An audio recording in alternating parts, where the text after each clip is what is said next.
Good day everyone!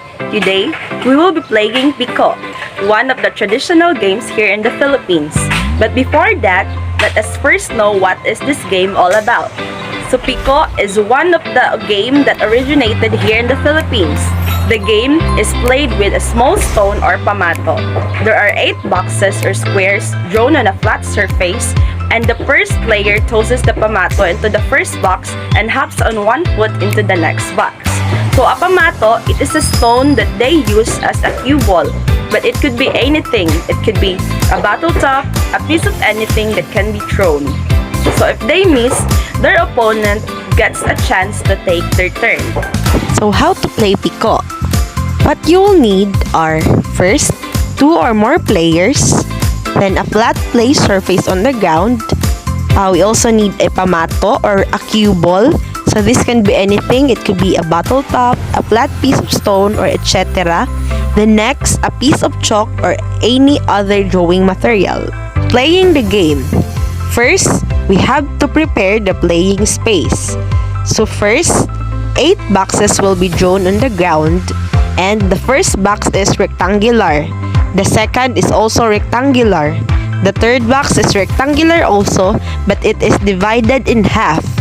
The fifth box is also rectangularly followed by the next box, which is also rectangular but divided in 2.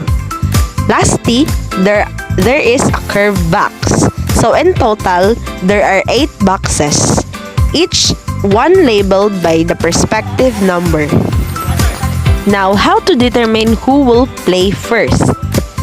So there is always a string line drawn across the 5th box.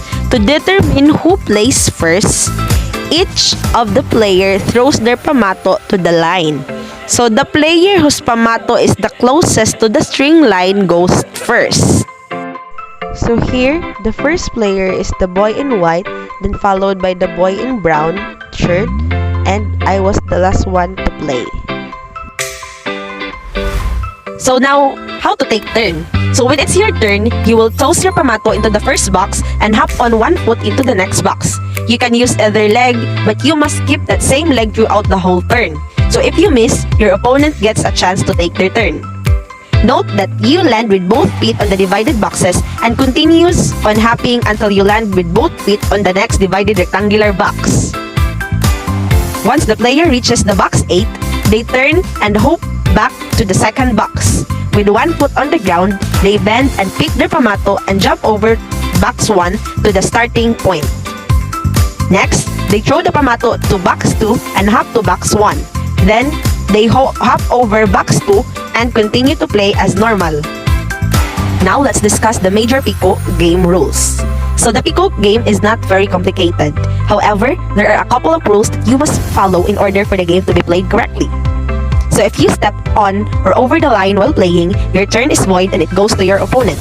You cannot hop on one foot and then put 2 feet down on the same box. You must keep hopping on one foot until you reach the next box. So the pamato must be tossed from behind the line and not in front of it. You cannot touch or pick up the pamato while hopping forward. You can only touch or pick it up when you are hopping back. You will pick up the pamato when the box just before where the pamato is, unless it is divided box. So you have to be on one foot when picking it up. You cannot put your pamato on a line. It has to be inside the box. Now, how to determine who the winner is? So once a player successfully throws their pamato in each box and hops and jumps back and forth successfully without stepping on any line, they will be required to throw their pamato again backward over their head and shoulders. So this is done just after box 8. So the player stands facing away from the boxes and then throws the pamato over their head or shoulders. The pamato will then land in one of the boxes behind them. So whichever box it lands on, the player writes their name on it and calls it their home. So no other player is allowed to step on that box. The player with the most homes wins the game. If the player throws their pamato and it doesn't land on any box, they will have to give way to the next player, who then starts playing from the start. Now, let the game begin.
Now, it's the second player turn to play. He immediately got stepping, so it's now my turn to play.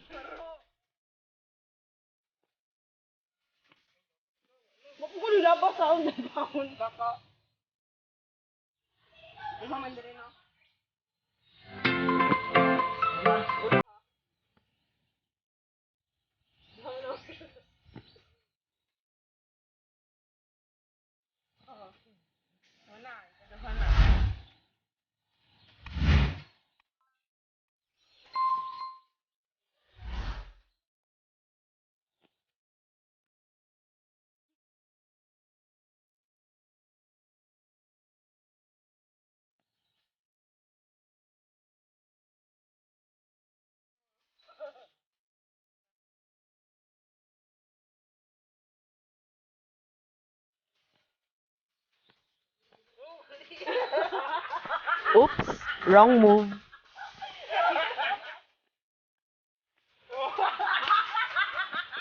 And another wrong move.